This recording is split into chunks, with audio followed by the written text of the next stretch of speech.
Hey everyone, it's Stephanie from the Well-Doing Mama, and today I have for you a review of Apologia's Marine Biology, which is an advanced biology course. You need to have already taken biology in order to do the marine biology. And so I'm going to take you, I've already done the actual walkthrough and review of it. So I'm not going to say too much right now other than this is what it's going to be. And I do think it's a really great course, but do listen to kind of there's pros and cons to everything, obviously, right? But and it's the only marine biology for high school that I have seen. There might be some other ones, but it's one of the more um, common if you want like a marine biology. It's a fun course. You could use it in a variety of ways. Let's start over. Today I'm going to talk to you about exploring creation with marine biology. This is the second edition book. This is by Apologia.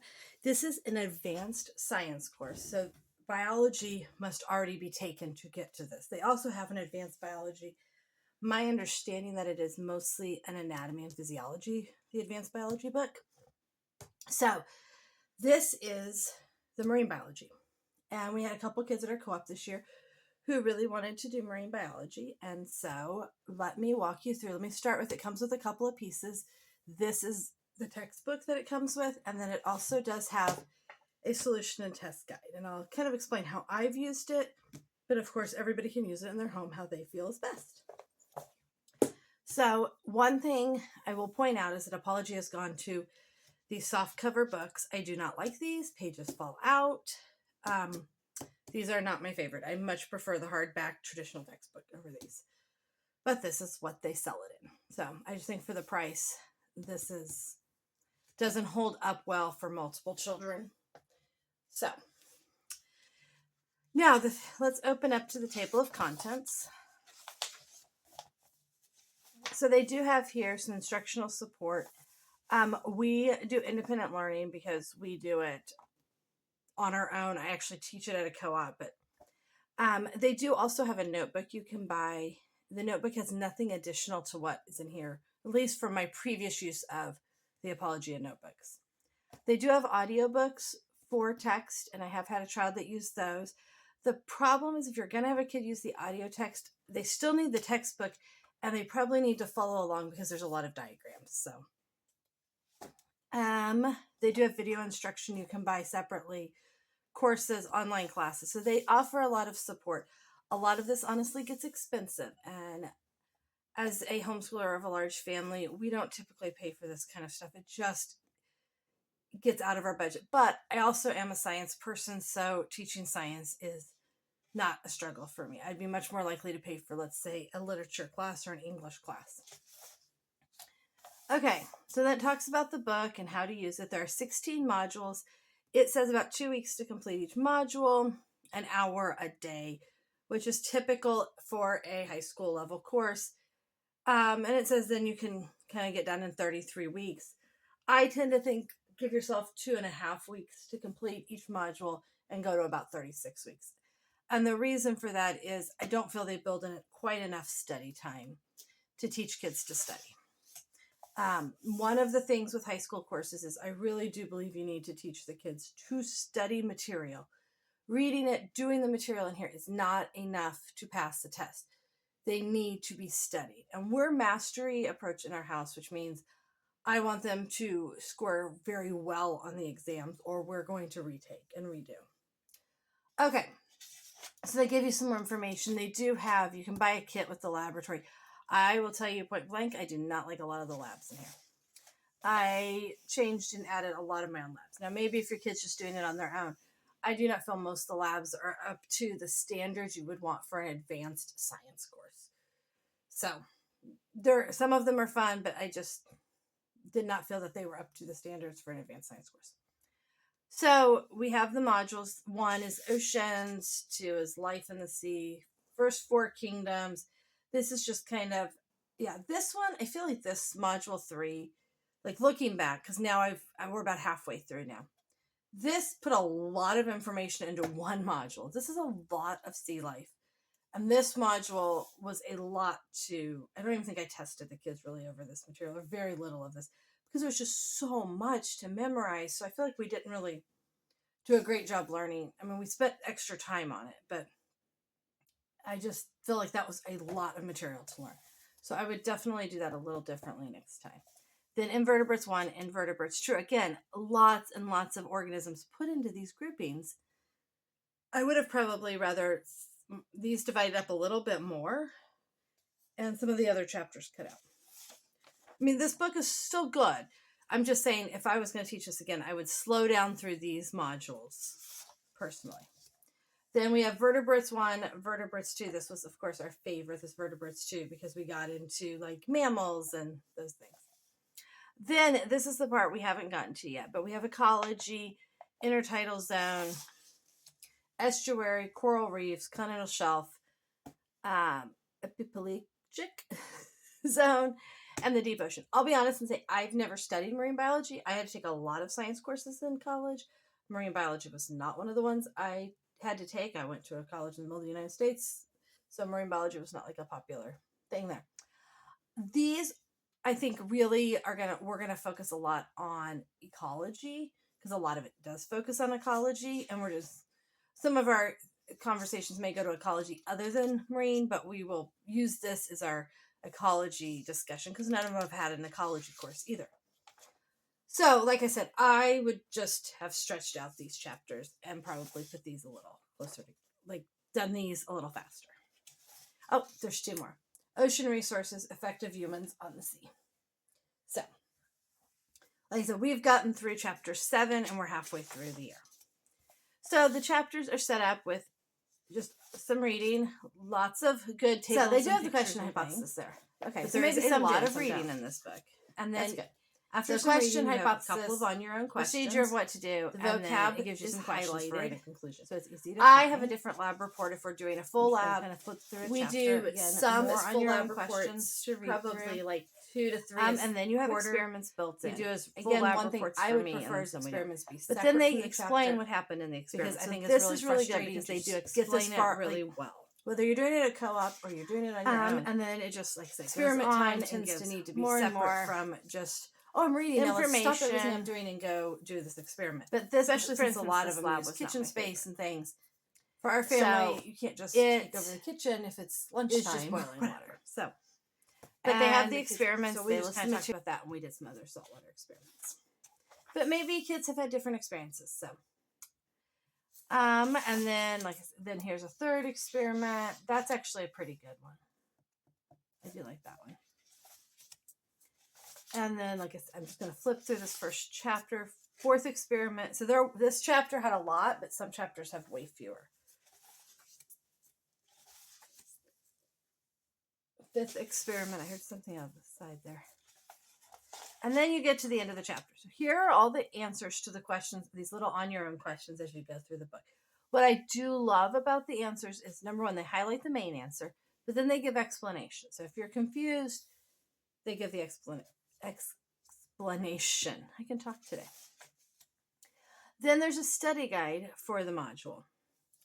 And so they have vocabulary. I tend to have my kids do the vocabulary at the beginning of the chapter because I think that knowing the vocabulary at the beginning makes reading and understanding the chapter easier. And then there are questions that go with the chapter. Now, what we also have is at the back of the book, there are chapter summaries. They're modules, they're called modules. A module summary. I highly recommend printing this out. Unless you make your kid rewrite it all. But definitely recommend copying this. Like just copying this in a copier. So it has this, which are kind of fun to go through with the kids. And then after they've done all of that, then the book has, I'm going to be careful not to show like the test in case anybody's going to cheat or anything, but they have the answers to the study guide. I should make sure you can actually see what I'm doing here. Okay. It's like I didn't think I moved anything. They have the answers to the study guide. Answers to the summary. Okay, one thing I don't like about the answers to the study guide is they don't include the questions here. So if you're going through this with your child, or in co-op, it wasn't so bad because I have my own book. But I just wish the questions were here because I feel like that makes it easier to have the discussion. And I'll tell you in just a minute how I would do this book with my children, and then a little bit how I did it in co-op. It's a little totally different co-op, but here's the summary. And then it has the test for the module and then the solutions to the test. And then you're on to module 2. I went through the test quickly because I just don't want kids to see it, for instance. Okay, so if I was teaching this to my kids, what would I do? I would take an Excel document and type up what we're going to do for the 2 weeks. And I would do it ahead of time for the entire year. This is what I used to do before we did co-op. I would type up an Excel document of what we were going to accomplish every 2 to 2.5 weeks. And I would have them read the chapter over probably 2 to 3 days. I'd have them do the vocabulary first. So they would do the vocabulary first, read the chapter over 2 to 3 days, answering these on your own questions. They would do the study guide, and then we would go over the study guide together. Like they would sit down, we would ask the questions, answer them. Even if it was just one child doing it, I would do it out loud with them. Then they would do the summary, and again, we would go over that together, or study guide summary together, whichever way you want to do it. And then you need to work in a couple days of study. And there's a multitude of ways to teach your kids to study. They could study the study guide questions. That helps some. Oh, as they were reading, I would be having them start taking notes. This is a skill that I find kids have to learn. It's not necessarily a built-in skill. So I personally really think learning to take notes as you read through the chapter is really good. The way I would do it for this book is read an entire section, like a paragraph or two, and then write down the key points. Another paragraph or two, and write down the key points, because this book has a lot of information. They do a good job explaining it, but you can't write down every detail. So read, take notes, answer the on your own questions, 2 to 3 days for that. Vocabulary ahead of time. Study guide. Go over the study guide together, summary, and then take several days. Actually, it might take more than 2 to 3 days to read, maybe 4. Anyway, somewhere in there. Take time to teach them to study. That's, I think, a big key. We use Quizlet. I make up Quizlets in co-op. Your kids can make up Quizlets. You can search, and actually, if you're doing marine biology, you'll be able to find my Quizlets. But what I emphasize may be different than what. But the vocabulary is definitely all on Quizlet for the first 7 modules. Okay, so that is how I would use it. What I do in co-op. Oh, and then obviously taking a couple days to do the experiments. Don't want to forget to do the experiments. That is an integral part. This chapter had 4, but then some modules have like none. So I don't know if this module had any. Oh, there it is. They did have 1. So what I will tell you is that the slides for this were really expensive. I didn't choose to purchase the slides for this curriculum because I just thought they were I think $60 or $70 for just a small amount of slides. At that point, I would not spend the money on that. I would spend the money on more dissection animals if you were going to do that. So it does have you dissect a, oh, what is that called? This, yes, a dogfish shark. So this is what we dissected, was a dogfish shark. And that was a really fun dissection. I found a video online from a PBS site that walked us through it. That was really great. You also could do a squid. You could do a crayfish if your kids haven't done one before, or they just want the experience again. So the squid was, one of our kids bought a squid separately to do a squid. So that would be pretty cool too.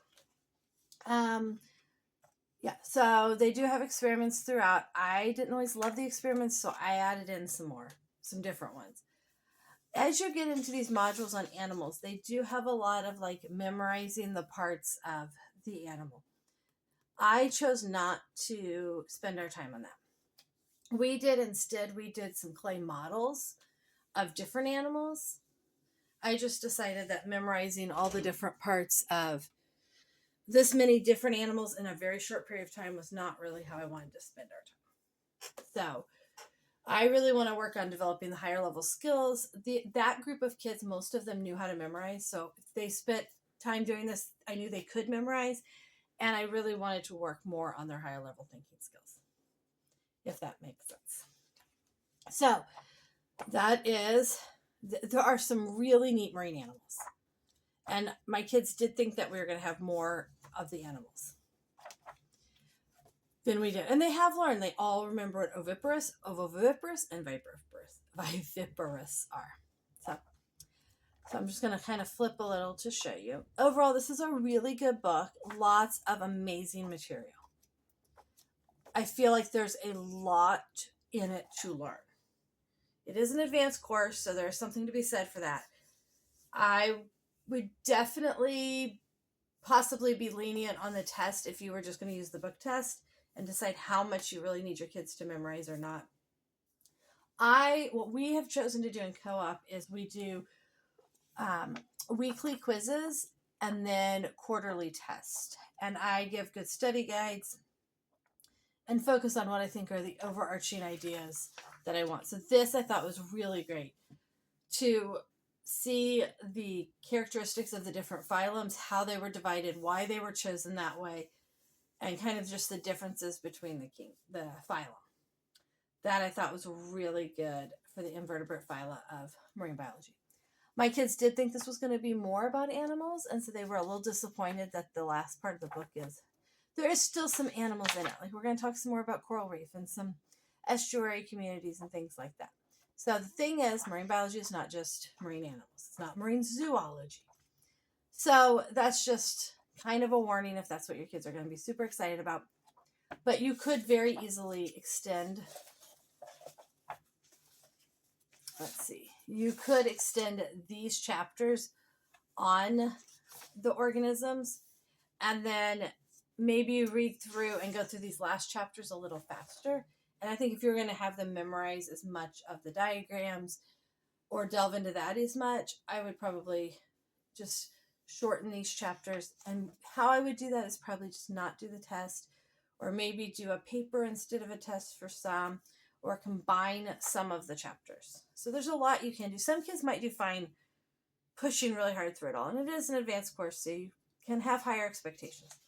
Like I said, what we did when we did, I think it was this, yes, these invertebrates, we did clay models of them where they labeled internal organs of the, and each kid did a different one. They got to pick which one they wanted to do.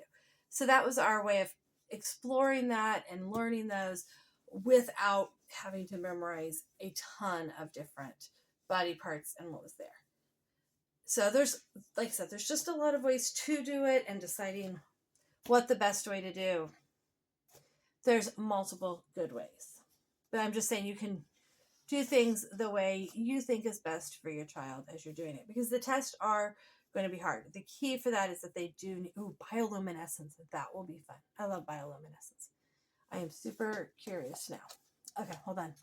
Now we have to look because I'm super, super curious. The key for the test is that you need to study. You have to teach them how to study.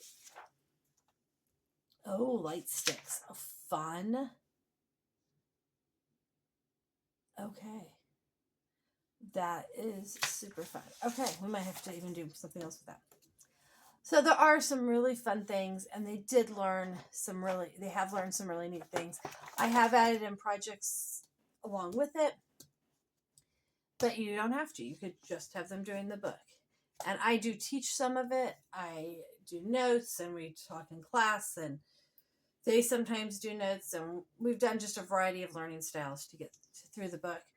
But a kid can do it on their own. I've done Apologia books on my own with my kids on their own. You just really have to stay on top of their time management and make sure that they're doing a good job on it. And that's why I go through the study guide and the summary with my kids to make sure that they are on the right page and doing a good job with it. So if you have any questions, feel free to ask and let me know. And hopefully I'll show you real quick my co-op planning sheet. I'll probably do a video at some point on co-op planning. So this is kind of how I plan for co-op. It printed there you go. It printed a little funny, but this is what we're doing in class. These are both class time. I have two separate block kind of things. This is our lab, and this is going to be the homework assignment. So that is kind of how we're doing that. Although I don't necessarily have them reading chapter. I gotta rethink some of this. I'm not sure I'm totally. This is not my finished product. if that makes sense. So, and if I teach it, sometimes I don't make them read it, and sometimes I do have them read it, or the reading is optional. If I've taught it, if they want to read it, they can. If they don't want to read it, that's okay too. And so you can kind of see, I'm still working through, but there's where our Q3 test is going to be.